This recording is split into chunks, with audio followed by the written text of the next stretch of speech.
Now, let's dive into today's story. Chapter 1. Shattered Glass, Shattered Illusions. Lewis Spears had built his life on precision. Every detail of his construction empire, every relationship, every moment calculated with the same methodical approach that had transformed him from a small-town contractor into one of Pennsylvania's most successful developers. At 42, his weathered hands told stories of honest work, but his sharp gray eyes held the intelligence of a man who understood that success required more than sweat. It demanded strategy. The Mercedes sedan lay twisted against the highway guardrail like a broken toy, steam rising from its crumpled hood into the cold October air. Lewis stood in the wreckage, his legs shaking not from the crash, but from the adrenaline coursing through his veins. 20 minutes earlier, they'd been driving home from Jake's baseball game. His 14-year-old son had pitched a no-hitter, and Susie had actually put down her phone long enough to cheer. "Your wife is conscious, but your son, it's serious," the paramedic said, her voice cutting through the chaos of sirens and flashing lights. "We need to get him to Children's Hospital immediately." Lewis watched as they loaded Jake onto a stretcher, his boy's face pale against the white sheet. Susie stood near the ambulance, speaking rapidly to a state trooper, her blonde hair disheveled but her voice steady. Even in crisis, she maintained that composed exterior that had first attracted him 15 years ago when she was a paralegal at his attorney's office. While Susie gave her statement about the deer that had supposedly caused them to swerve, Lewis retrieved Jake's baseball equipment from the wreckage. His son's backpack had been thrown clear, its contents scattered across the asphalt. As he gathered the notebooks and pens, a small piece of paper fluttered to the ground, stained with drops of blood from Jake's split lip. The handwriting was unmistakably his son's, careful, deliberate letters formed with the same precision Lewis had taught him. "Dad, the real reason Mommy goes to those late meetings isn't work. She's been lying to you about Mr. Delaney from my school. I saw them in his car last Thursday when you thought I was at practice. I'm sorry I didn't tell you sooner, but I was scared you'd hate me too." Lewis read the note 3 times before the words fully registered. Richard Delaney, Jake's guidance counselor, the man who'd been coming to their house for academic consultations, the same man Susie claimed was helping with some education initiative at her law firm. The same man Lewis had personally thanked for taking such a special interest in Jake's future. His hands didn't shake as he folded the note and slipped it into his jacket pocket. The trembling in his legs had stopped entirely, replaced by something cold and calculating. Lewis Spears had built his fortune by identifying structural weaknesses before they became catastrophic failures. Now he was looking at the greatest structural failure of his life, and unlike the buildings he constructed, this couldn't be repaired. "Mr. Spears?" The state trooper approached, notepad in hand. "We'll need your statement about the accident." Lewis glanced at Susie, who was now on her phone, likely calling her sister Martha. His wife's face showed appropriate concern for their injured son, but Lewis noticed how her fingers moved across the screen, not dialing a number, but typing a message. To whom? At what should have been the most terrifying moment of any parent's life, Susie was texting someone. "Of course, officer," Lewis replied, his voice steady. "My wife saw it happen. A deer ran into the road, and she swerved to avoid it. I was looking at my son in the back seat at the time." It was a lie, but Lewis had learned early in business that sometimes the truth was a luxury you couldn't afford. He'd been watching Susie's reflection in the passenger window when she jerked the wheel, startled by her phone buzzing with what was undoubtedly another message from her lover. There had been no deer. As they rode to the hospital in separate ambulances, Lewis with Jake, Susie following in the second unit, Lewis made his first decision. He wouldn't confront his wife immediately. He wouldn't demand explanations or give her the chance to craft lies. Instead, he would do what he'd always done when facing a complex demolition project: study the structure, identify the load-bearing elements, and then bring it down systematically. Jake remained unconscious during the 20-minute ride, his breathing steady, but his left arm clearly broken. The paramedic assured Lewis that head injuries in teenagers often looked worse than they were, but Lewis barely heard him. His mind was already working, calculating timelines and opportunities. How long had this been going on? How many of those late meetings had been lies? How many times had Richard Delaney sat at their dinner table, accepting Lewis's hospitality while planning to destroy his family? At the hospital, Lewis called his brother-in-law, Scott Ogden, who arrived within an hour.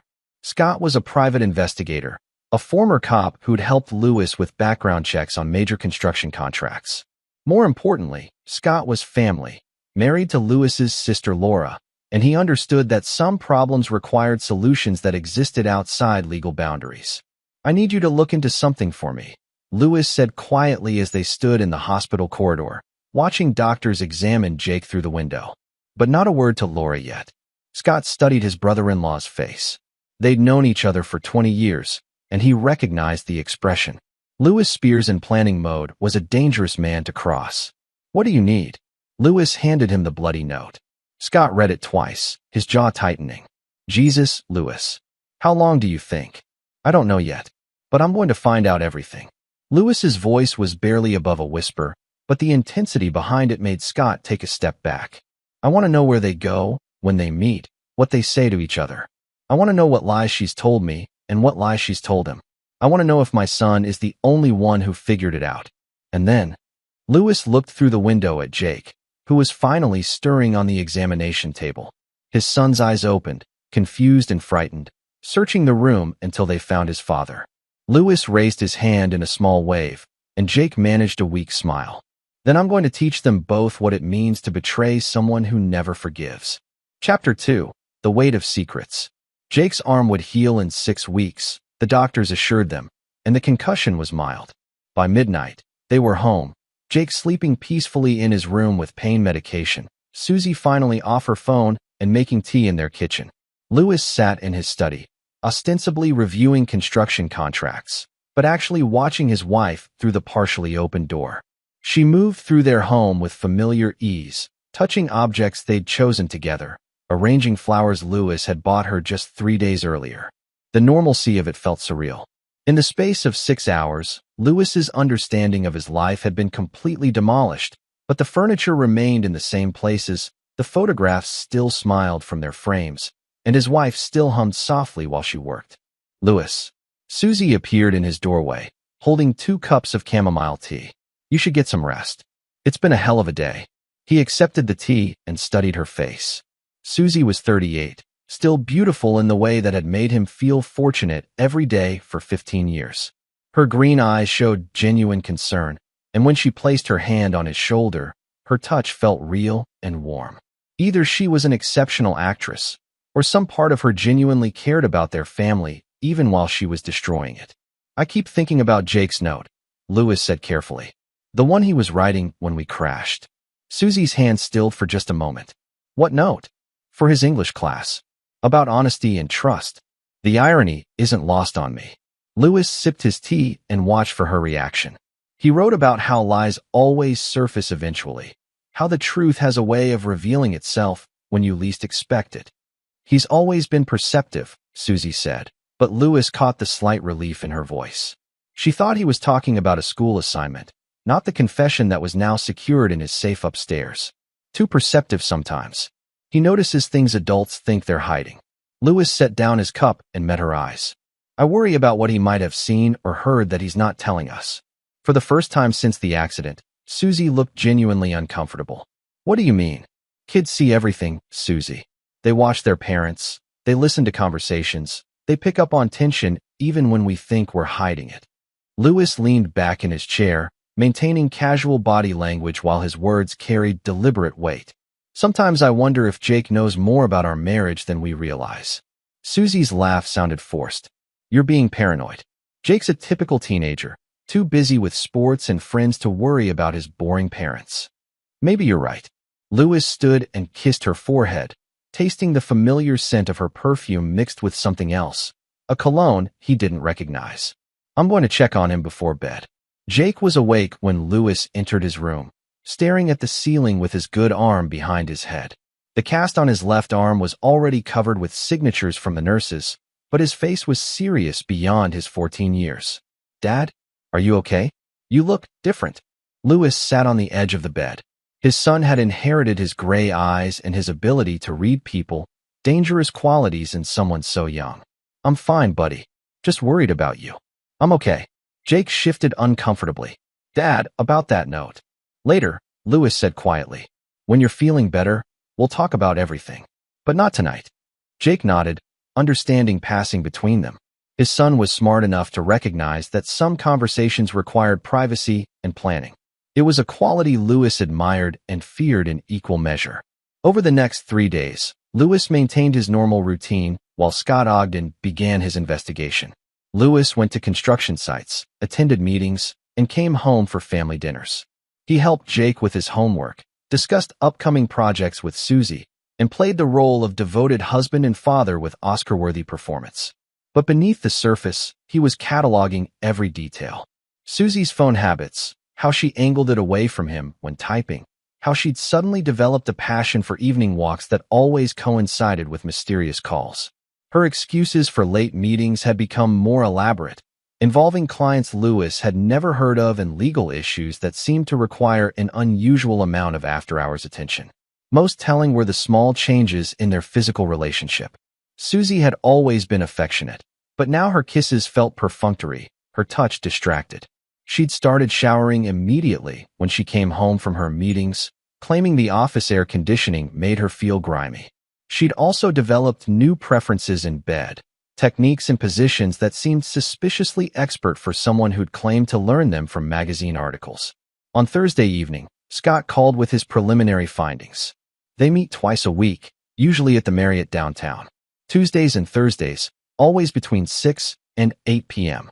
She tells you she's working late, but her car's been spotted in the hotel parking garage. Lewis felt something cold settle in his chest. How long? Credit card records show she's been paying for the room for 8 months. Always the same suite, always charged to her personal card. 8 months. Lewis did the math quickly. It had started just after Jake began high school, just after Richard Delaney had become his guidance counselor. The timing wasn't coincidental. There's more, Scott continued. Delaney's been having financial problems. Divorce finalized 6 months ago, expensive settlement. He's been moonlighting as a tutor for wealthy families, charging premium rates for academic consulting. Are you saying he targeted us? I'm saying a man with money problems who gained access to wealthy families through his school position might not limit his extracurricular activities to education. Lewis hung up and walked to his study window, looking out at the suburban street where he'd thought he was building a perfect life. Every house held families with their own secrets, their own betrayals, their own carefully constructed lies. But his family's destruction felt uniquely personal, crafted specifically to cause maximum damage. That night, he waited until Susie was asleep before retrieving Jake's note from his safe. He read it again, noting details he'd missed in the initial shock. His son had been carrying this secret for weeks, maybe longer. Jake had watched his mother lie to his father, had seen the evidence of her betrayal, and had struggled with whether to reveal the truth. The weight of that burden on a 14-year-old boy's shoulders made Lewis's carefully controlled anger transform into something much more dangerous. Susie had betrayed their marriage, but involving Jake, forcing their son to choose between protecting his father or keeping his mother's secrets, was unforgivable. Lewis returned the note to the safe and made his second decision. This wouldn't be about divorce courts or financial settlements. This would be about justice, and justice required a more personal approach. Chapter 3. Architecture of Revenge. Friday morning brought unseasonably warm weather for October, and Lewis stood on the roof of his latest construction project, a 30-story office complex in downtown Pittsburgh, watching the city spread out below him. From this height, people looked like ants following predictable patterns, each believing their individual dramas were significant while remaining oblivious to the larger forces shaping their lives. His phone buzzed with a text from Susie. Late meeting tonight. Don't wait up. Order pizza for you and Jake. Lewis smiled, typing back. No problem. Hope the client isn't too demanding. You know how it is with these corporate types. They want everything perfect. Perfect. Lewis deleted the conversation and called Scott. Tonight's Thursday. Are they meeting? Already confirmed. Same suite, same time. She booked it for 3 hours this time instead of the usual 2. I want pictures. Not for legal purposes, for leverage. Lewis, you need to think about this carefully. Whatever you're planning. I'm thinking carefully. More carefully than I've thought about anything in my life. Lewis walked to the edge of the roof, looking down at the construction workers who trusted him to keep them safe, to make decisions that protected their livelihoods and their families. Do you know what the most important principle in construction is, Scott? Foundation. Load distribution. You identify where the weight is concentrated, and you make sure the structure can handle it. But if you want to bring something down, you do the opposite. You concentrate all the stress on the weakest point until it fails catastrophically. Scott was quiet for a long moment. What's the weakest point in their structure? Their arrogance. They think they're smarter than everyone else, that they've planned for every contingency. But they've made one crucial error, which is, they underestimated me. That evening, Lewis helped Jake with his algebra homework while Susie prepared for her meeting. She'd chosen her outfit carefully, a navy blue dress that was professional enough for actual business but flattering enough for other purposes. Lewis complimented her appearance and kissed her goodbye, playing his role perfectly. After she left, Lewis and Jake ordered pizza and settled in to watch a movie. But halfway through, Lewis paused the film. "Jake, I need to ask you something, and I need you to be completely honest with me." His son tensed, recognizing the seriousness in his father's voice. "Okay, how long have you known about your mother and Mr. Delaney?" Jake's face went pale. "Dad, I found your note in the wreckage. I'm not angry with you, but I need to know everything." The story came out in halting sentences. Jake had forgotten his science textbook after school and had gone back to retrieve it. He'd seen his mother's car in the faculty parking lot and had gone to find her, thinking she was there for a parent conference. Instead, he'd discovered her in Richard Delaney's classroom, and their interaction had been distinctly unprofessional. "I didn't know what to do," Jake said, his voice cracking. "I wanted to tell you, but I thought maybe I was wrong. Maybe it was just—" "You weren't wrong," Lewis said gently. "And you're not responsible for any of this. Are you going to divorce her?" Lewis studied his son's face. Jake was trying to appear strong, but Lewis could see the fear underneath. Despite everything, Jake loved his mother, and he was terrified of his family disintegrating. "I'm going to handle this situation," Lewis said carefully, "but not in the way you might expect." Over the weekend, Lewis refined his plan. He'd spent his career understanding how systems worked, how to build them, how to repair them, and how to dismantle them efficiently. Every structure had pressure points, and every person had vulnerabilities that could be exploited with the right approach. Richard Delaney was ambitious but insecure, desperate to maintain his position at the prestigious private school where Jake was enrolled. He'd worked hard to build his reputation as a dedicated educator, someone who went above and beyond for his students. His divorce had been messy and public, making him sensitive about his professional image. Susie was proud and controlling, someone who needed to feel intelligent and sophisticated. She'd built her identity around being the perfect wife and mother while pursuing her own career ambitions. Her affair wasn't just about passion, it was about feeling powerful and desired in a way that domestic life couldn't provide. Both of them believed they were untouchable because they'd been careful. They met in a hotel where they weren't known, they used discretion in public, and they assumed their secret was safe because they were dealing with a trusting husband and an ignorant child. They were about to learn how wrong they were. Monday morning, Lewis called Richard Delaney's office and scheduled a meeting. "I'd like to discuss Jake's college preparation," he told the secretary. "I have some specific concerns about his guidance counselor's approach." The appointment was set for Thursday afternoon, immediately after what Lewis knew would be another hotel rendezvous. Delaney would be tired, possibly careless, certainly not expecting a confrontation from the husband he'd been cuckolding for 8 months. Tuesday, Lewis hired a second private investigator, one with different specialties than Scott. Where Scott focused on surveillance and documentation, Harold Johnson specialized in digital forensics and social engineering. Lewis wanted to know everything: email accounts, text messages, social media interactions, financial transactions. If Susie and Delaney had communicated electronically, Lewis would have records of every word. By Wednesday evening, Lewis had a complete picture of the affair. The evidence was overwhelming. Hundreds of explicit text messages, hotel receipts, photographs they'd taken of each other, even a detailed calendar of their meetings. But more importantly, Lewis had discovered the deeper truth about their relationship. This wasn't a passionate love affair. It was a calculated arrangement that served both their needs while requiring minimal emotional investment. Susie got excitement and validation. Delaney got access to Lewis's social and business connections. They'd been using each other as much as they'd been betraying Lewis. That knowledge transformed Lewis's anger into something colder and more focused. He wasn't dealing with star-crossed lovers who'd been overcome by irresistible attraction. He was dealing with two selfish people who'd made a deliberate choice to destroy his family for their own convenience. Thursday afternoon, Lewis sat in Richard Delaney's office and studied the man who'd been sleeping with his wife. Delaney was younger than Lewis by 5 years, with the kind of polished appearance that came from careful grooming and expensive clothes. He was handsome in a generic way, the type of man who'd learned to use his looks and charm to get what he wanted. "Mr. Spears, thank you for coming in. I understand you have some concerns about Jake's academic trajectory." Lewis smiled. "Actually, I want to discuss a different kind of trajectory. The one that's going to end your career, destroy your reputation, and leave you unemployed and unemployable." Delaney's practiced smile faltered. "I'm sorry, I don't understand." "Of course you do." Lewis placed a manila folder on the desk between them. 8 months, Richard. Room 412 at the Marriott. Tuesdays and Thursdays, 6 to 8 p.m. Sometimes longer when you're feeling particularly energetic. The color drained from Delaney's face as he opened the folder and saw the photographs.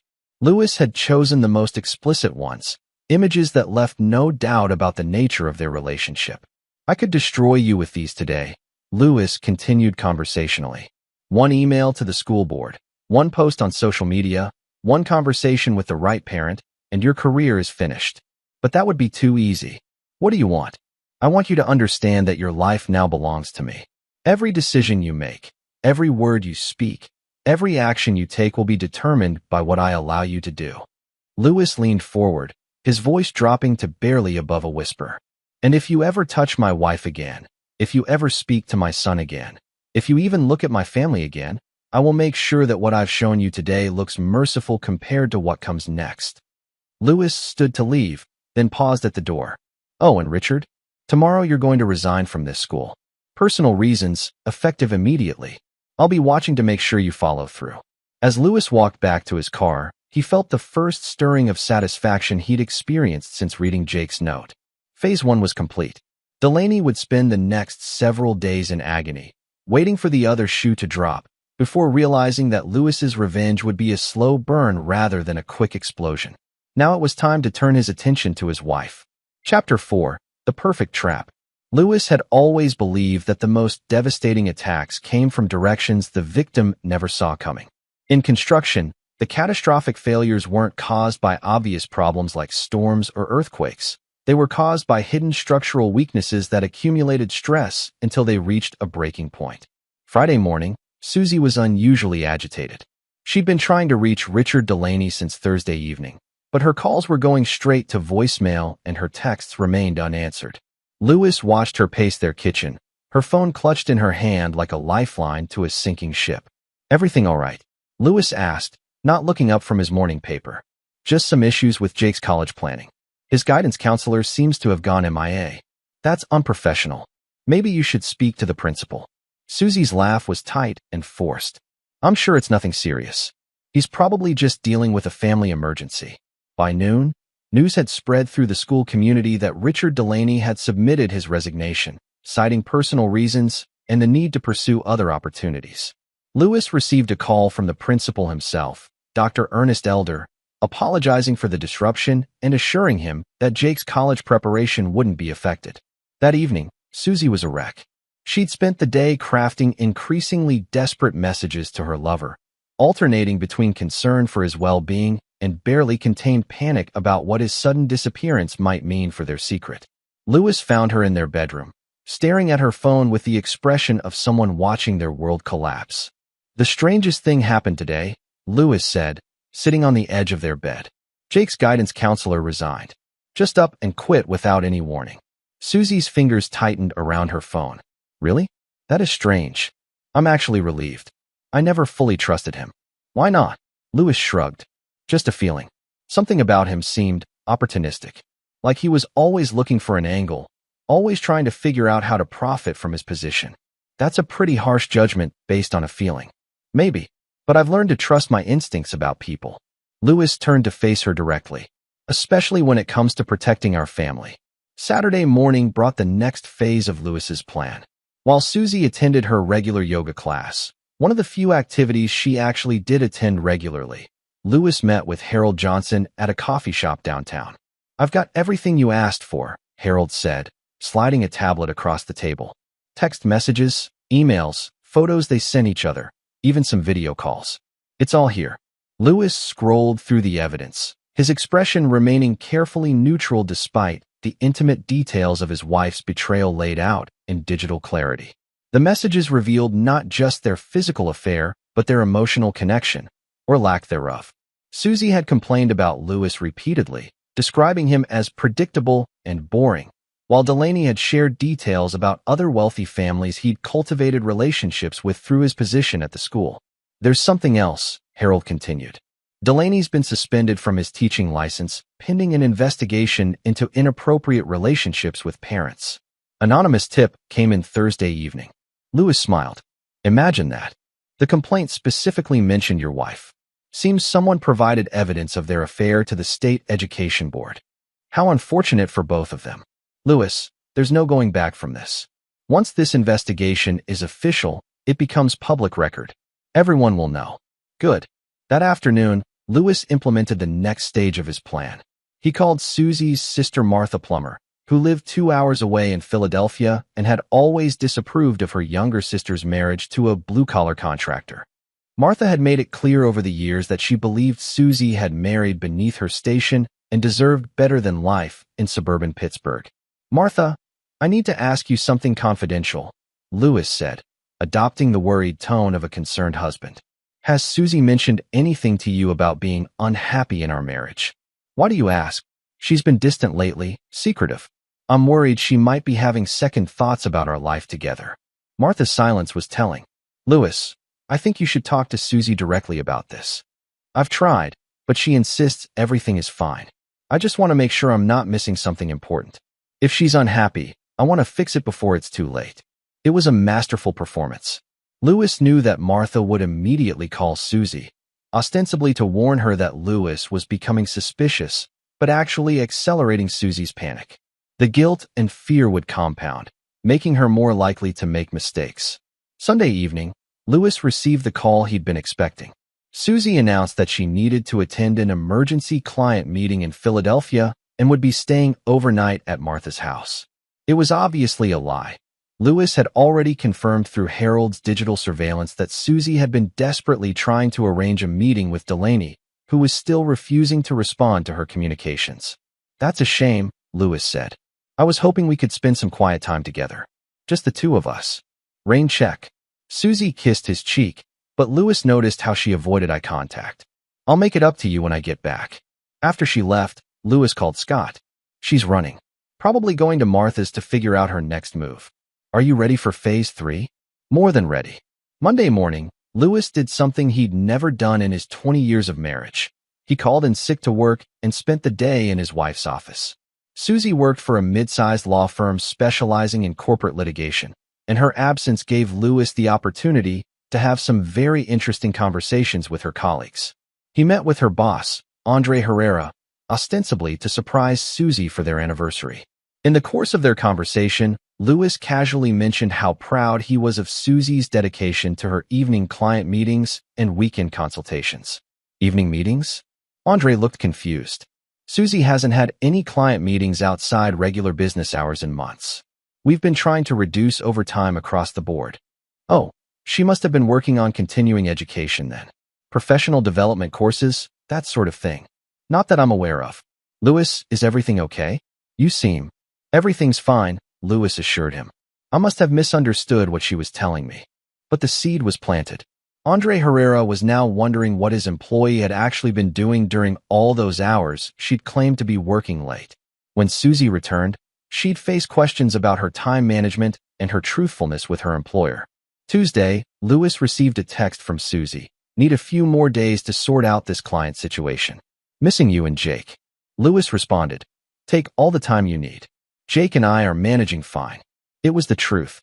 Jake had actually seemed more relaxed with his mother gone, no longer carrying the weight of her secret. Father and son had spent Monday evening working on a model airplane, talking about everything except the elephant in the room. "Dad," Jake had asked as they painted the wing struts, "are you and Mom going to be okay?" I don't know, buddy. But whatever happens, you and I are going to be fine. I don't want you to blame yourself for not telling me sooner, Lewis had continued. You're not responsible for adult problems. Your job is to be a kid and focus on your own life. But I could have prevented. No, you couldn't have. This situation existed long before you discovered it, and it would have continued whether you told me or not. The only thing your honesty did was give me the information I needed to protect our family. Wednesday brought the next revelation.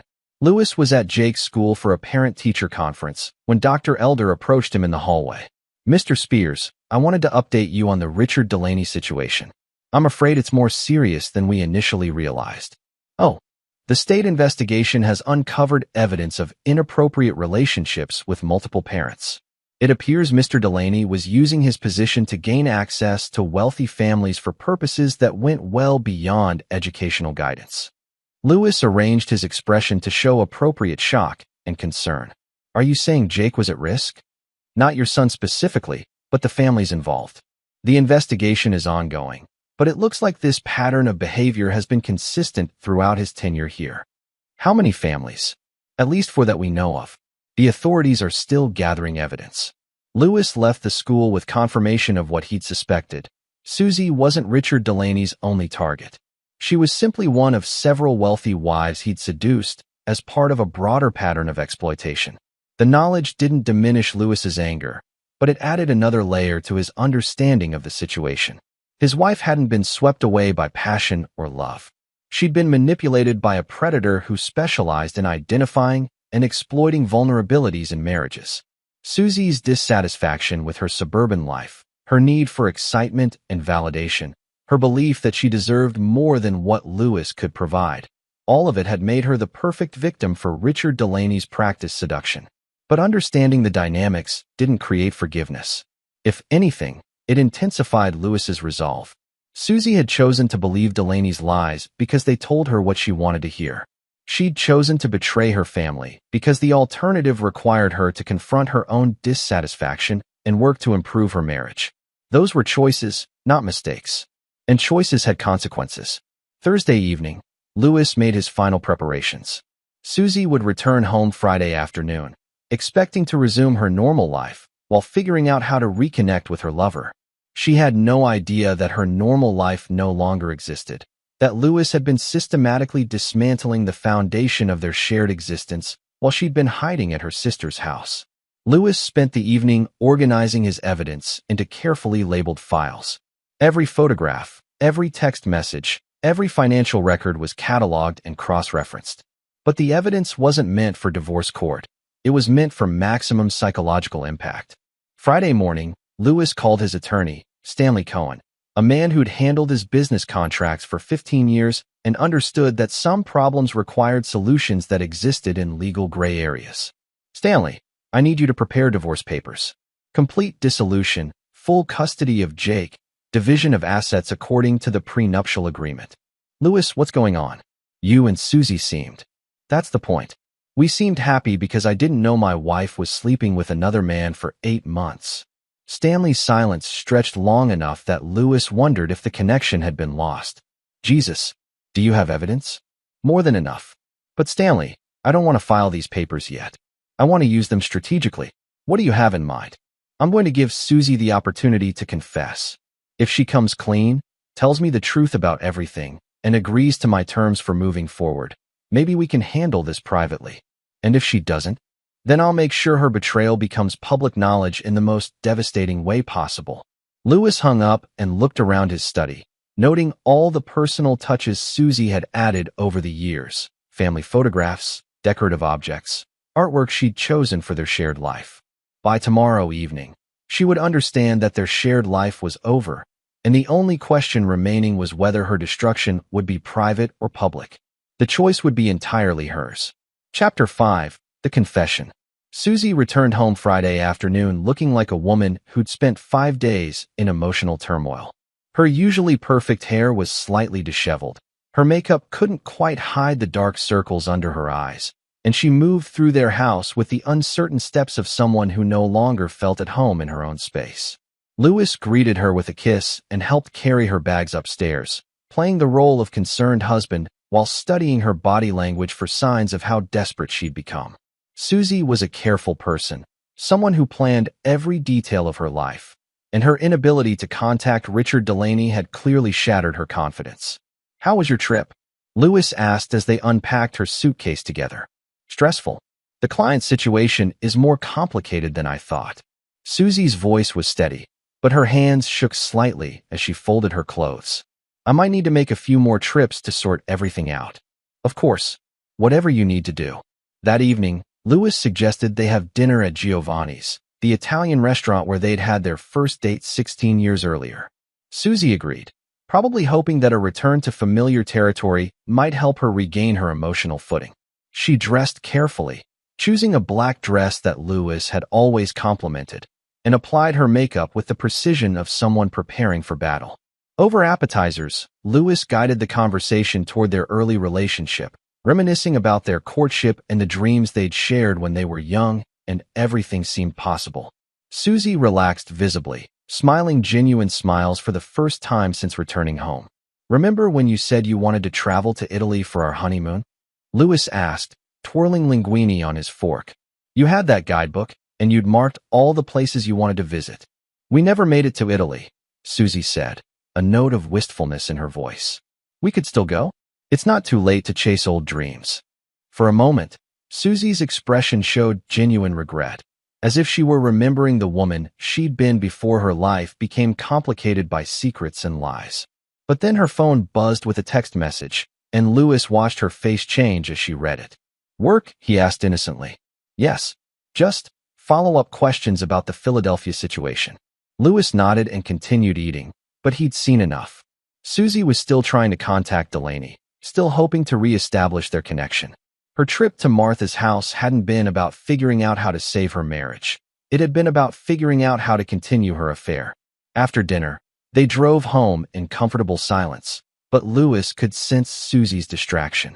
She kept checking her phone, and when they reached their house, she excused herself to make a call about work issues that couldn't wait until morning. Lewis gave her privacy, settling in his study with a book while listening to her pacing footsteps in the room above. Through the ceiling, he could hear the rise and fall of her voice, the desperation barely contained beneath her professional tone. She was calling hotels, trying to track down Richard Delaney, growing more frantic with each dead end. At 10 p.m., Susie appeared in his study doorway. "Lewis? We need to talk." He looked up from his book, arranging his expression to show mild concern. "Of course. What's on your mind?" Susie sat in the chair across from his desk, the same chair where they'd planned family vacations and discussed Jake's education and made decisions about their shared future. Her hands were clasped tightly in her lap, and Lewis could see her gathering courage for whatever she was about to say. "I haven't been completely honest with you lately." Lewis closed his book and gave her his full attention. "About what?" "The client meetings, the late nights at the office. Some of that wasn't entirely work-related."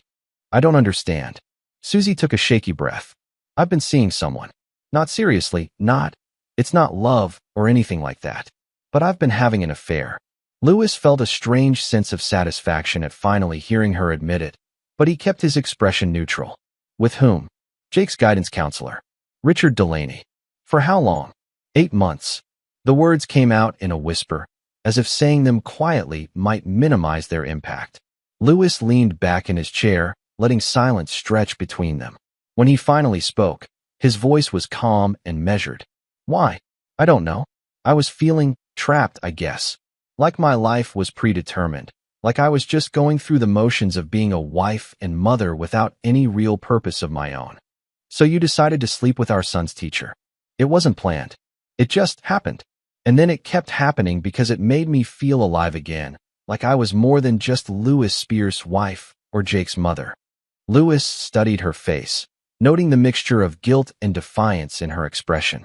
Even in confession, Susie was trying to justify her choices, to make him understand that her betrayal had been a symptom of larger problems rather than a deliberate decision to destroy their family. "Where did you meet?" "Usually a hotel downtown.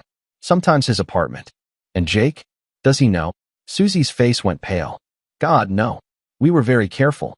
There's no way he could know."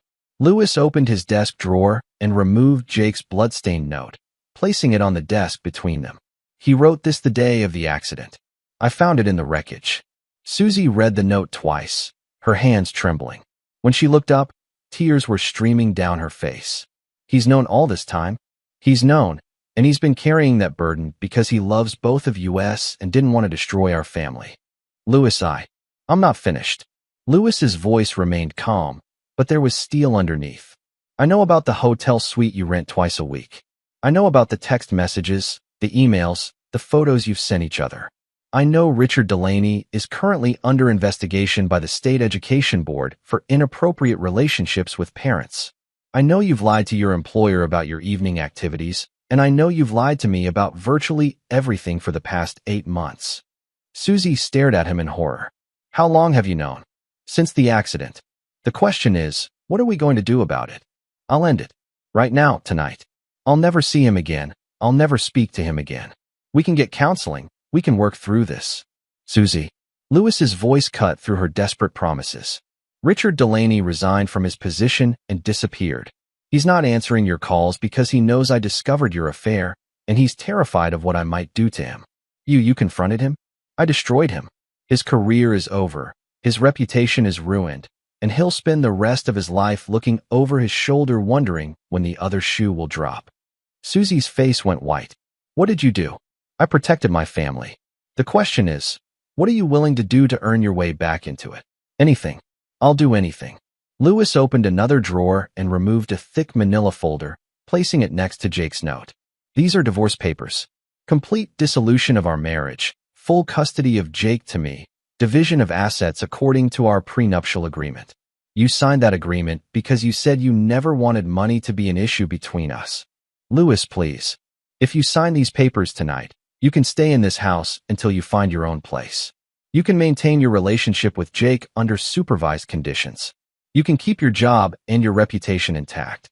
And if I don't sign? Louis smiled, and for the first time since beginning this conversation, his mask slipped. Susie saw something in his expression that made her lean back in her chair. If you don't sign, I'll make sure that everyone knows exactly what kind of person you are. Your law firm, your friends, your family, every parent at Jake's school. They'll all know that you're a woman who abandoned her family to sleep with a predator who specialized in seducing married women. You wouldn't. I spent my career building things, Susie. But I also know how to tear them down systematically. Your career, your reputation, your relationship with our son. I can destroy all of it if you force me to.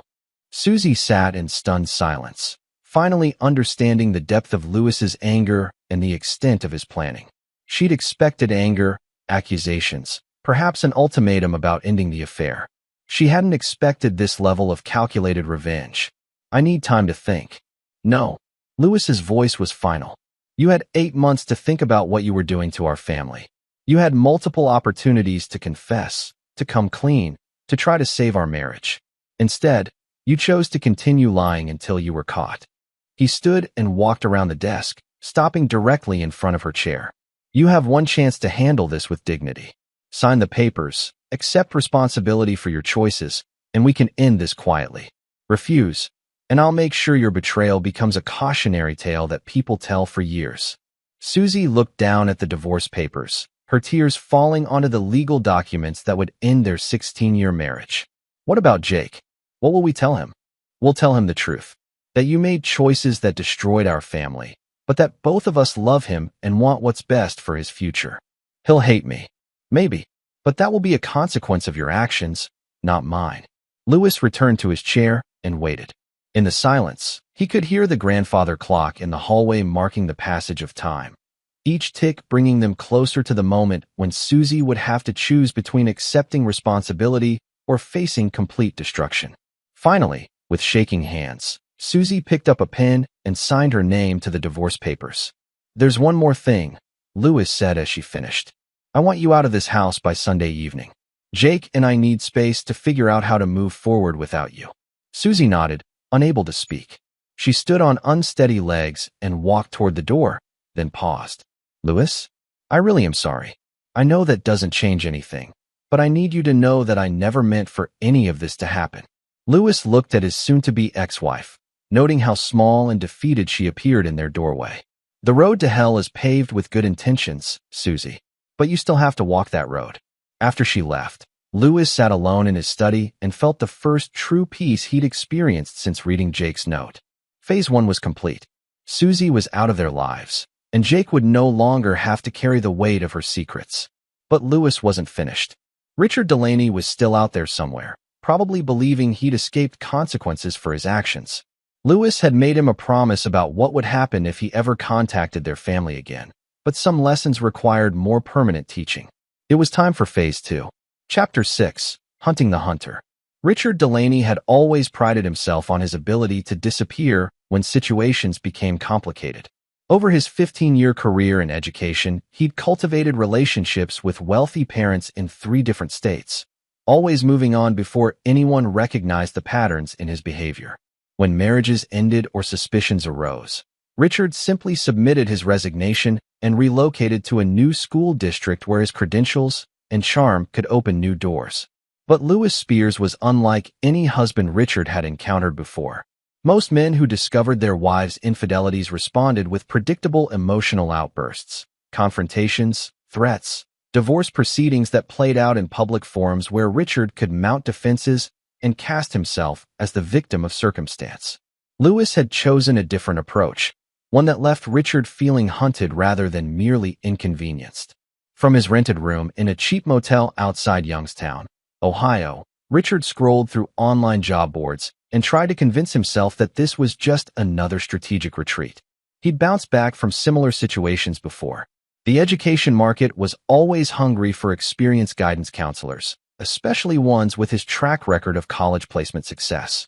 His LinkedIn profile still showcased glowing recommendations from previous employers who had no idea what he'd actually been doing with their parent communities. But every time Richard tried to craft a new application, he found himself returning to the photographs Lewis had shown him. The images were explicit enough to destroy any chance of future employment in education, but they also represented something more disturbing. Lewis Spears had been watching him for weeks, documenting his movements and activities with professional thoroughness. Richard's phone buzzed with another message from Susie, her 15th attempt to contact him since Thursday. He'd stopped reading her texts after the first few, recognizing the progression from confusion to panic to desperation. Whatever was happening on Lewis's end, Susie was clearly bearing the brunt of it, and Richard had no intention of exposing himself to additional risk by responding to her messages. What concerned him more were the other changes he'd noticed. His apartment lease had been mysteriously terminated, with his landlord citing violations of moral conduct clauses that Richard was certain hadn't existed in his original contract. His credit cards had been frozen pending investigation of suspicious activity. His bank had called about irregularities in his account that required immediate attention. Someone was systematically dismantling his life, and Richard suspected Lewis Spears had resources and connections that extended far beyond what a construction contractor should possess. Monday morning brought confirmation of Richard's worst fears. Harold Johnson, the private investigator Lewis had hired for digital forensics, had spent the weekend implementing Phase 2 of their plan. Using techniques that existed in legal gray areas, Harold had infiltrated Richard's online presence and begun distributing carefully selected evidence to key figures in his professional network. The first call came from Richard's former employer in Connecticut, where he'd worked before moving to Pittsburgh. The principal, Dr. Lena Carney, had received an anonymous email containing photographs and text messages that suggested Richard's relationship with parents had extended far beyond appropriate professional boundaries. "Richard, I need to ask you directly. Did you have inappropriate relationships with parents while you were employed here?" "Lena, I don't know what you've heard, but I've seen photographs, Richard. Explicit photographs that show you in compromising positions with at least 2 different women who had children in our district." Richard's stomach dropped. The photographs could only have come from Lewis, but how had he obtained images from Richard's previous employment? "Those pictures are fake. Someone is trying to frame me. The metadata on these images shows they were taken at locations and times that correspond to your work schedule here. Richard, I have to notify the state licensing board. This is a criminal matter now." The call ended, and Richard stared at his phone in disbelief. Lewis hadn't just discovered the current affair. He'd somehow uncovered Richard's entire pattern of behavior across multiple school districts. The man was conducting a professional investigation that revealed years of carefully hidden misconduct. By Tuesday, Richard's phone was ringing constantly with calls from former colleagues, administrators, and parents who'd received similar evidence packets. Each conversation followed the same pattern: shock, disappointment, and the inevitable conclusion that Richard Delaney was a predator who'd used his position to exploit vulnerable families. Richard tried calling Lewis directly, hoping to negotiate some kind of arrangement that would end his systematic destruction. The call went straight to voicemail, and Lewis's recorded message was maddeningly professional. "You've reached Lewis Spears. Please leave a detailed message, and I'll return your call as soon as possible. Lewis, this is Richard Delaney. I think we need to talk. What you're doing goes beyond just punishing me for the affair. You're destroying my entire life, my ability to earn a living, my future. I understand you're angry, but this is..." Richard stopped recording, realizing that any message he left could be used as evidence of harassment or admission of guilt. Lewis had created a situation where Richard couldn't defend himself without incriminating himself further. Wednesday brought a visit from 2 FBI agents investigating reports of interstate crimes involving the exploitation of minors. The charges weren't related to his affair with Susie. They concerned allegations that Richard had used his position to gain access to families for purposes that extended beyond educational guidance, including inappropriate contact with students.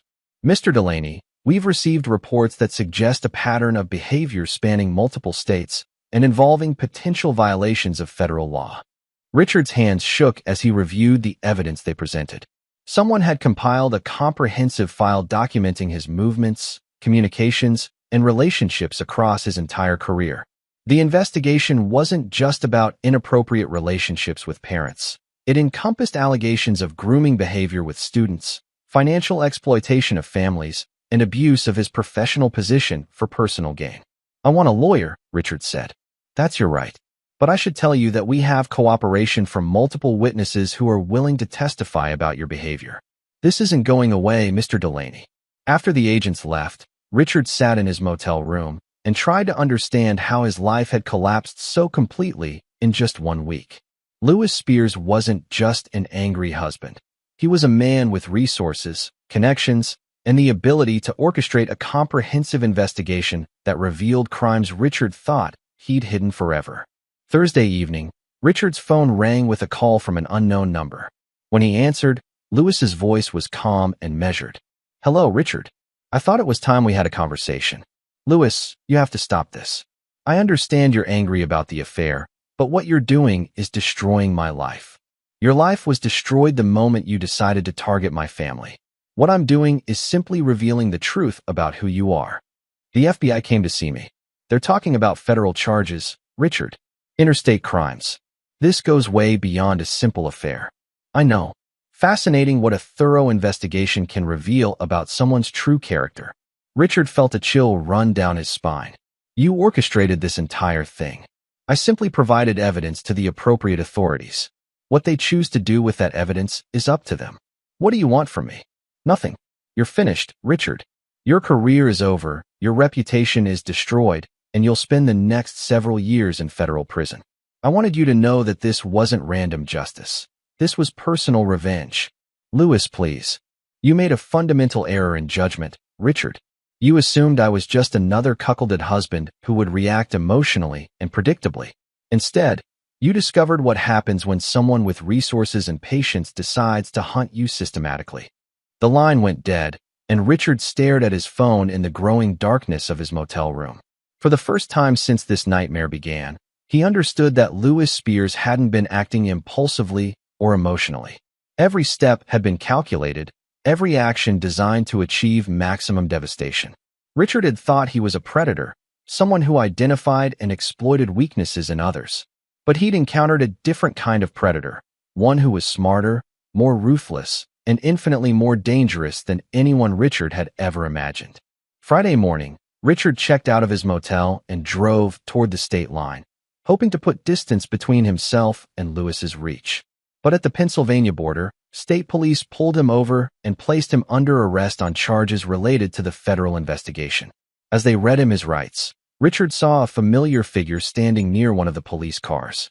Lewis Spears had come to watch his enemy's final defeat, and his expression showed no satisfaction or triumph, only the cold professionalism of someone who'd completed a necessary job. "Mr. Delaney," Lewis said as Richard was led toward the police car in handcuffs. "I told you what would happen if you ever threatened my family again.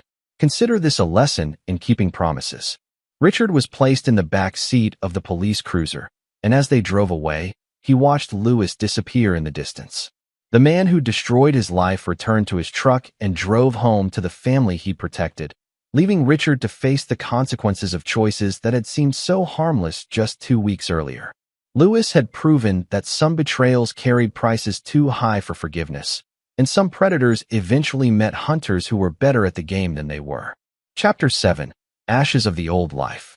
The house felt different with Susie gone, as if her departure had altered the fundamental atmosphere of rooms where Lewis had spent 16 years building what he believed was a happy marriage.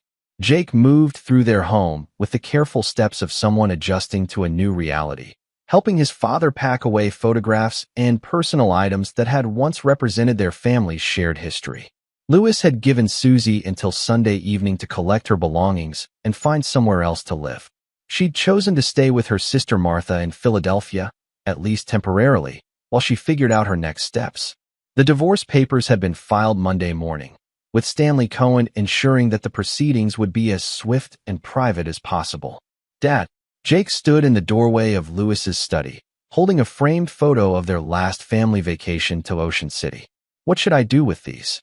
Lewis looked at the image of the three of them on the beach, all smiles and suntanned faces, taken just 4 months earlier when he'd still believed his wife loved him. "Pack them away for now. Someday you might want to remember the good times we had before everything changed. Do you think Mom really loved us? Or was she just pretending the whole time?" It was the question Lewis had been dreading, the one that cut to the heart of how they would all move forward from this betrayal.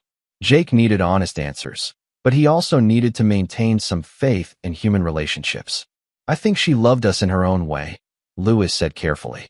"But I also think she loved herself more, and when those two things came into conflict, she chose herself." "That's not really love, is it?" "No, son, it's not." Tuesday brought news that Richard Delaney had been arrested at the Pennsylvania state line on federal charges related to his pattern of exploitation across multiple school districts. The investigation Lewis had initiated had uncovered evidence of crimes spanning nearly a decade, involving dozens of families and potentially several underage students. Lewis felt no satisfaction at the news, only a sense of completion. Richard Delaney would spend the next 10 to 15 years in federal prison, where men who preyed on children and families were not treated kindly by other inmates. Justice would be served through official channels, but it would be justice informed by Lewis's personal intervention. Wednesday evening, Jake approached his father with a question that surprised them both. "Dad, I want to testify at the trial. Against Mr. Delaney." Lewis looked up from the construction plans he'd been reviewing. "Why?" "Because I saw what he did to our family. I saw how he manipulated Mom, how he made her believe lies about herself and about us. Other kids might have seen things too, and if I speak up, maybe they'll find the courage to tell the truth." Lewis studied his son's face, noting the determination mixed with fear. Jake was 14 years old, but the events of the past month had aged him in ways that couldn't be measured in years. Testifying would mean telling a courtroom full of strangers about your mother's affair. It would mean having defense attorneys ask you difficult questions about things you shouldn't have had to witness. "I know, but if I don't speak up, he might hurt other families the way he hurt ours." Lewis felt a surge of pride in his son's courage, tempered by protective instincts that wanted to shield Jake from additional trauma. "Let me talk to the prosecutors. If they think your testimony would be helpful, we'll discuss it further." That weekend, Lewis and Jake drove to his sister Laura's house for Sunday dinner, their first family gathering since the divorce proceedings began. Laura and her husband Scott had been careful not to ask too many questions, but Lewis could see the concern in their faces as they watched Jake navigate his new reality. "How are you holding up?" Laura asked as they cleaned dishes together after dinner. "Better than I expected," Lewis replied honestly. "Jake is handling this with more maturity than most adults would show." "And you? How are you handling it?" Lewis considered the question carefully. "I'm not angry anymore. That phase ended when I decided to take action instead of just feeling sorry for myself." "What's next?" "We rebuild. Jake and I create a new normal that doesn't include room for people who betray the people they claim to love. That sounds lonely. Maybe, but it's honest. Monday brought a call from Andre Herrera, Susie's former boss at the law firm. Louis, I wanted to give you a heads up. We had to terminate Susie's employment. The investigation into her activities revealed that she'd been lying about her work schedule for months, and that calls into question her trustworthiness with client matters. Louis wasn't surprised. Susie's web of lies had extended into every area of her life, and each exposure created additional consequences. I understand. Is there anything else I need to know? The State Bar Association is reviewing her license. Dishonesty about professional activities can result in suspension or disbarment, especially when it involves conduct that reflects poorly on the legal profession. After the call ended, Louis realized that Susie's punishment was continuing to compound even without his direct intervention. Her choices had created a cascade of consequences that extended far beyond their marriage, destroying her career and professional reputation in ways that would take years to rebuild. Tuesday evening, Louis received an unexpected visitor. Martha Plummer stood on his doorstep, her face showing the strain of the past 2 weeks. Louis, may I come in? We need to talk. They sat in his living room, the same space where he'd entertained Richard Delaney months earlier, where family celebrations and quiet evenings had once created the illusion of domestic happiness. Susie told me what happened, Martha began. The affair, the divorce, everything. Louis waited for her to continue, curious about what Martha hoped to accomplish with this visit. She's destroyed, Louis. Completely broken. She's lost her job. Her license is under review. She has no money and nowhere to go except my guest room. Those are consequences of her choices, not punishments I imposed. But you could help her. You could show mercy, maybe work out some kind of arrangement. No. Louis's voice was final. Susie made her choices with full knowledge of what she was risking. I won't rescue her from the consequences. What about Jake? He needs his mother. Jake needs stability and honesty. He needs to know that actions have consequences and that the people who love him can be trusted. Susie can't provide any of those things. Martha's composure cracked. She made a mistake, Louis. One mistake that she's paying for with her entire life. It wasn't one mistake. It was hundreds of deliberate choices made over 8 months. Each lie, each secret meeting, each time she came home and pretended to love our family while betraying us. Those were all individual decisions. Everyone deserves forgiveness. Everyone deserves consequences. Forgiveness is earned through acknowledgement, repentance, and changed behavior. Susie has shown none of those things. Martha left without achieving whatever reconciliation she'd hoped for, and Louis felt no guilt about his refusal to soften his position. Mercy was a luxury he couldn't afford when it came to protecting his son's future. Wednesday brought the news Louis had been expecting. Richard Delaney had accepted a plea bargain that would send him to federal prison for 12 years. The prosecution had built an overwhelming case based on evidence from multiple jurisdictions, and Delaney's attorneys had advised him that trial would likely result in a longer sentence. He'll be transferred to a federal facility in West Virginia. The prosecutor informed Louis during their phone call. He'll serve at least 10 years before becoming eligible for parole. What about restitution for the families he victimized? That's part of the plea agreement. He'll be required to pay damages to all identified victims, though given his financial situation, the actual recovery will be minimal. Louis didn't care about the money. The real satisfaction came from knowing that Richard Delaney would spend the next decade in an environment where his crimes were known and his safety was never guaranteed. Federal prison was particularly hard on men who preyed on children and families. That evening, Louis and Jake sat on their back deck, watching the sunset paint the sky in shades of orange and purple. It was the same view they'd enjoyed as a family for years, but now it belonged to just the two of them. Dad, do you ever miss her? Jake asked quietly. I miss the woman I thought she was, Louis replied. But that woman was mostly an illusion. I miss the idea of having a complete family, but I don't miss the lies and the betrayal. Do you think you'll ever get married again?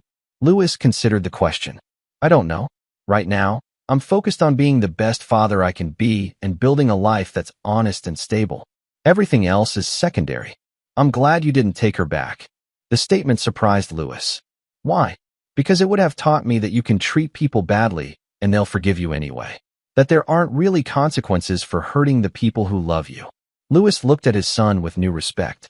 Jake understood the deeper implications of forgiveness versus accountability, concepts that many adults struggled to grasp. You're wise beyond your years, son. I learned from the best. As darkness settled over their property, Louis felt a sense of peace that had been absent from his life for months. The old life was truly dead, its ashes scattered by choices that couldn't be undone. But from those ashes, he and Jake were building something new, a relationship based on truth, respect, and the knowledge that some betrayals were too fundamental to survive. Tomorrow would bring new challenges, but tonight, Louis Spears was exactly where he belonged, home with his son, surrounded by the honest silence of a life lived without lies. Chapter 8. The Price of Betrayal. 3 months after the divorce was finalized, Louis stood in the conference room of Stanley Cohen's law office, reviewing the final settlement documents that would close the last chapter of his marriage to Susie. The prenuptial agreement they'd signed 16 years earlier had proved its worth, protecting the assets Louis had built through decades of hard work while ensuring that Susie received only what she'd contributed to their shared wealth. The house, the construction business, and Jake's college funds remain entirely under your control, Stanley explained as they reviewed each document. Susie receives her 401k, half the value of the joint savings account, and 6 months of temporary alimony while she reestablishes her career. Assuming she can reestablish her career, Louis replied. The State Bar Association had suspended Susie's license pending a full ethics review, and her termination from the law firm had made finding new employment nearly impossible. There's one more matter we need to discuss, Stanley continued. Susie's attorney has requested a modification to the custody arrangement. She wants overnight visitation rights with Jake. Louis's expression hardened. Denied. Louis, the courts generally favor maintaining relationships between children and both parents. The courts also consider the best interests of the child. Jake has explicitly stated that he doesn't want overnight visits with his mother. It was true. In the 3 months since Susie had moved to Philadelphia, Jake had agreed to supervised visits every other weekend, but he'd been clear about not wanting to stay overnight at Martha's house. The visits were awkward, filled with Susie's attempts to rebuild a relationship that had been fundamentally damaged by her betrayal. Jake's old enough for his preferences to carry significant weight with the judge, Stanley acknowledged. But you should be prepared for Susie to argue that you've influenced his decision. I've never told Jake what to think about his mother. I've simply refused to lie to him about what she did to our family. That afternoon, Louis picked up Jake from school and noticed his son's subdued mood during the drive home. Jake had been doing well academically and socially, but the approaching summer break meant more time for reflection on how dramatically their lives had changed. Mom called me today, Jake said as they pulled into their driveway. Louis felt his jaw tighten. Susie was supposed to coordinate any contact through Louis, not call Jake directly. What did she want? She wants me to spend 2 weeks with her this summer. She found an apartment in Philadelphia and thinks it would be good for us to have quality time together. How do you feel about that? Jake was quiet for a long moment. I feel like she's trying to pretend that everything can go back to normal if we just spend enough time together. But it can't, can it? No, son. It can't. She keeps saying she's sorry, that she made a mistake, that she loves me and wants us to be a family again. But she never talks about what she did to you. It's like she thinks her relationship with me is separate from how she treated you. Louis parked the car and turned to face his son. What do you want to do about the visit? I don't want to go, but I feel guilty saying that because she's still my mom. Guilt is a normal reaction, but it shouldn't determine your choices. You're old enough to decide what kind of relationship you want with your mother, and that relationship has to be based on who she really is, not who she wants you to believe she is. That evening, Louis called Susie to address her direct contact with Jake. We agreed that all communication would go through me, he said when she answered. He's my son, Louis. I have a right to talk to him. You have limited rights that are defined by our custody agreement. Calling him at school to pressure him about summer visits violates the spirit of that agreement. I'm not pressuring him. I'm trying to maintain a relationship with my child. A relationship built on guilt and manipulation isn't healthy for anyone. You've turned him against me, Susie accused, her voice rising. You've poisoned his mind with your anger and your need for revenge. Louis felt his temper flare but kept his voice controlled. I've told him the truth about what you did. If that's turned him against you, the problem isn't my honesty, it's your actions. I made a mistake, Lewis. I'm trying to rebuild my life, to be a better person. Can't you give me a chance to reconnect with my son? You can have a relationship with Jake if he wants one, but it will be on his terms, not yours. And it will be based on who you are today, not promises about who you might become tomorrow. The call ended with both of them frustrated, but Lewis felt no obligation to make the situation easier for his ex-wife. Susie's consequences were still accumulating, and she seemed to believe that enough time and persistence would eventually restore what she'd destroyed. Thursday brought a call from Harold Johnson with an update on Richard Delaney's situation. He's been transferred to the federal facility in West Virginia. Word is that he's having a hard time adjusting to prison life. Problems with other inmates? Among other things. Men who prey on children and families aren't popular in any prison, but federal facilities have their own hierarchies. Delaney's trying to keep a low profile, but his case was high profile enough that his crimes are common knowledge. Lewis felt no sympathy for Richard Delaney's difficulties. The man had spent years exploiting vulnerable families, using his position and charm to manipulate women while destroying marriages and traumatizing children. Prison was exactly where he belonged. There's something else, Harold continued. I've been monitoring Susie's communications, and she's been in contact with other women who were involved with Delaney. For what purpose? Seems like she's trying to organize some kind of support group for his victims.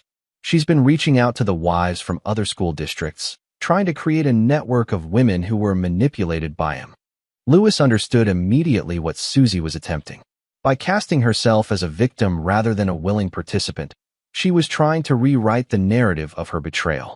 If she could convince others, and herself, that Richard Delaney had manipulated her into the affair, then her guilt became diminished and her path to redemption became clearer. Is she getting any response? Mixed. Some of the women want nothing to do with her. Others seem interested in the idea that they were victims rather than willing participants. Lewis ended the call and sat in his study, looking out at the garden Susie had planted 3 years earlier. The roses were blooming despite being neglected, their beauty persisting even as the woman who'd planted them worked to escape responsibility for destroying the family that had once enjoyed their fragrance.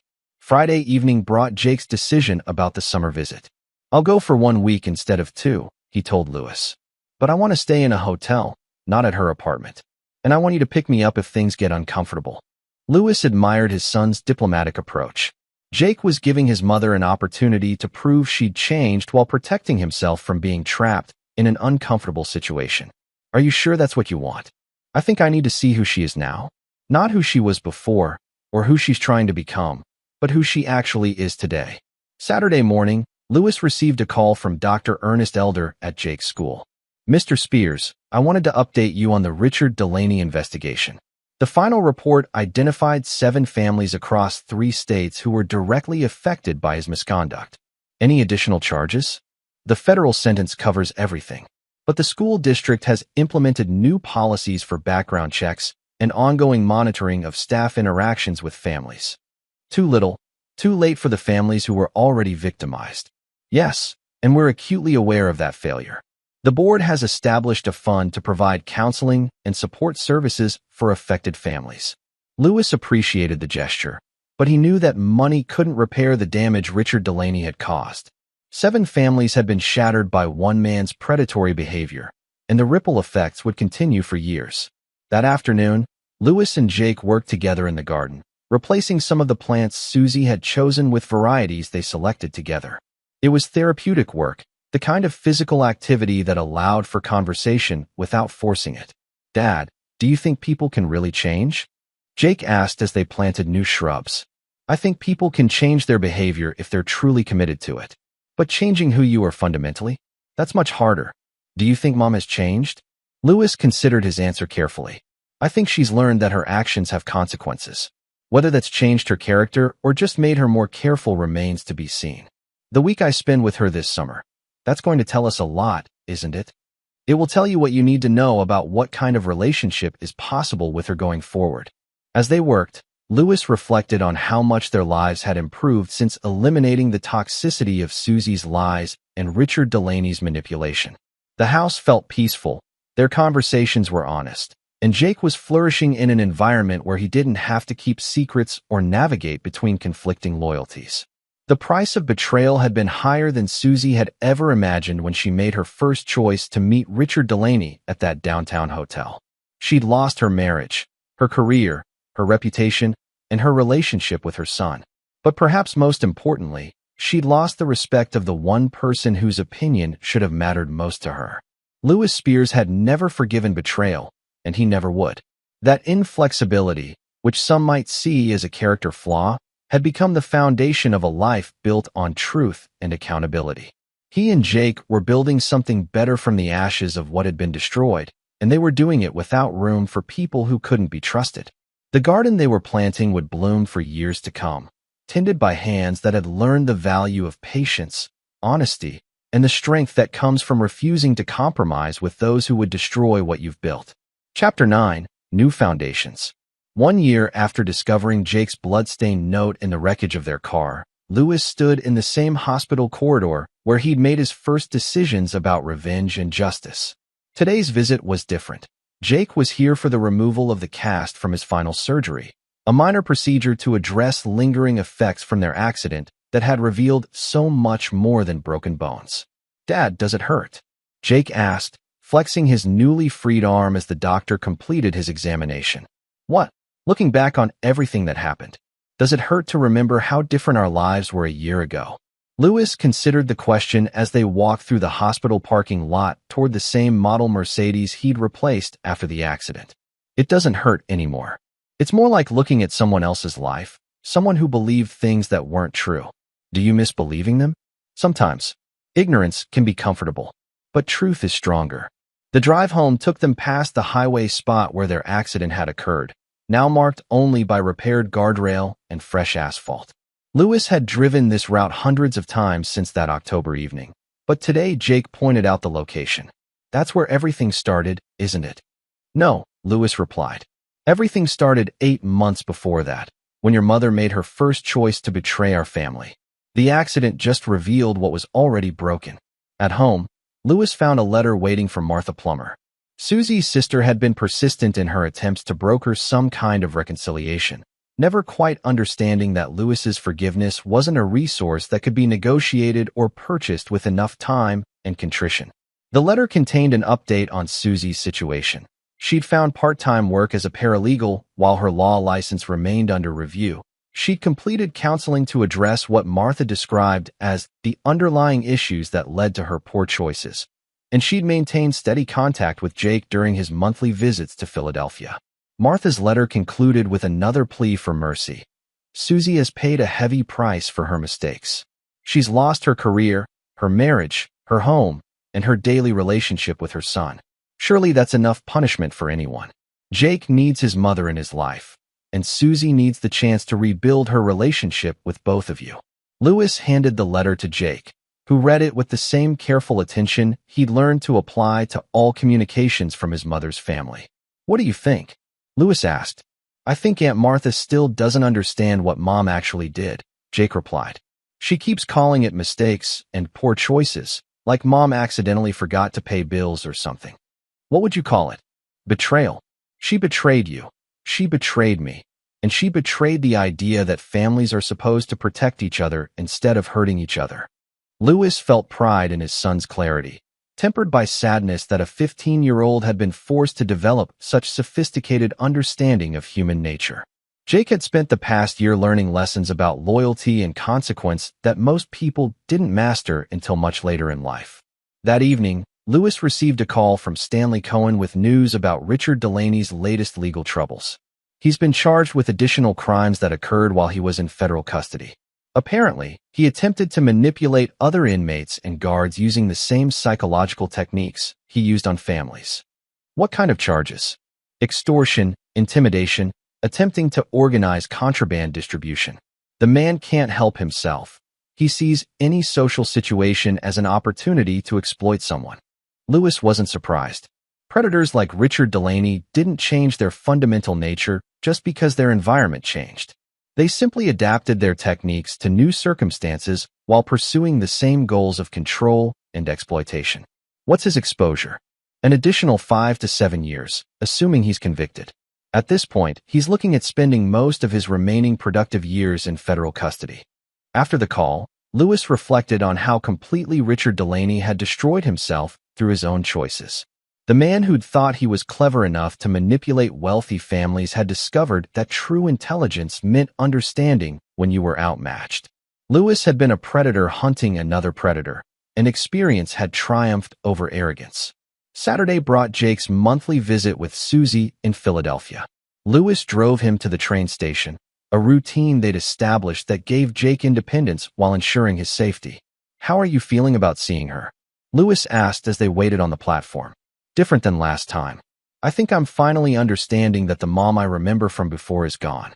The woman I visit now is someone different, someone who's trying to figure out who she wants to be." "Is that good or bad?" "It's honest. And I'd rather have an honest relationship with who she actually is than a fake relationship with who I wish she was." Lewis watched his son board the train with the confidence of someone who'd learned to navigate complex emotional terrain without losing his sense of self. Jake had survived his family's destruction and emerged stronger, more perceptive, and more capable of protecting himself from future manipulations. Sunday evening, Jake returned with stories about his visit that revealed more growth and insight. "Mom's different," he reported as they ate dinner together. "She's sadder, but she's also more real. She actually talked about what she did instead of just saying she was sorry." "What did she say?" "She said she was selfish and stupid, that she convinced herself she deserved excitement and attention more than she deserved to keep her family together. She said she thought she could have both, and when she realized she couldn't, she chose the wrong thing." "How did that make you feel?" "Relieved, I guess. It's the first time she's actually admitted what she did instead of making excuses about being manipulated or making mistakes." "Does that change anything for you?" Jake considered the question carefully. "It makes me think she might actually understand what she did. But it doesn't make me want to live with her or pretend that everything can go back to normal." "That's a healthy perspective." "She asked me if I thought you would ever forgive her." Lewis felt his jaw tighten. "What did you tell her?" "I told her that forgiveness isn't the right word for what she wants. She wants to be rescued from the consequences of her choices, but that's not the same thing as forgiveness." Lewis studied his son's face, amazed at the depth of his understanding. "What else did you tell her?" "I told her that you're not angry anymore, but you're also not going to pretend that what she did wasn't important, that you've built a life based on truth and accountability, and there's no room in that life for people who can't be trusted." "How did she respond?" "She cried, but not the manipulative crying she used to do when she wanted something.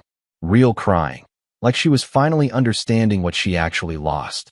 That night, Lewis sat in his study and thought about the year that had passed since discovering Susie's betrayal. He'd set out to destroy the people who'd betrayed his family, and he'd succeeded beyond his own expectations. Richard Delaney was spending his prime years in federal prison, facing additional charges that would extend his sentence well into old age. Susie had lost her career, her home, her social standing, and her daily relationship with her son. But more importantly, Lewis had protected Jake from the ongoing toxicity of their lies and rebuilt their family on a foundation of honesty and mutual respect. They'd created a life that was smaller but stronger, quieter but more genuine. Lewis had never forgiven betrayal, and he never would. That inflexibility had cost him a marriage, but it had saved his relationship with his son and preserved his own integrity.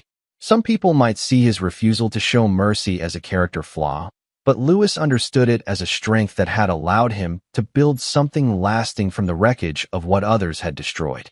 The man who'd once believed in second chances and the power of forgiveness had learned that some violations were too fundamental to repair. But he'd also learned that the end of one story could become the beginning of something better, something built on the solid ground of truth rather than the shifting sand of convenient lies. Outside his window, the garden he and Jake had planted together was preparing for winter, its roots growing deeper and stronger in soil that had been cleared of old growth that could no longer thrive. Come spring, it would bloom more beautifully than anything that had come before, tended by hands that had learned the difference between mercy and wisdom, between forgiveness and justice. Lewis Spears had chosen justice, and in doing so, he'd chosen a future where betrayal had no power and truth had no limits. It was a harder path than forgiveness might have been, but it was a path that led to something that would last. A life built on foundations that could not be shaken by those who would tear them down.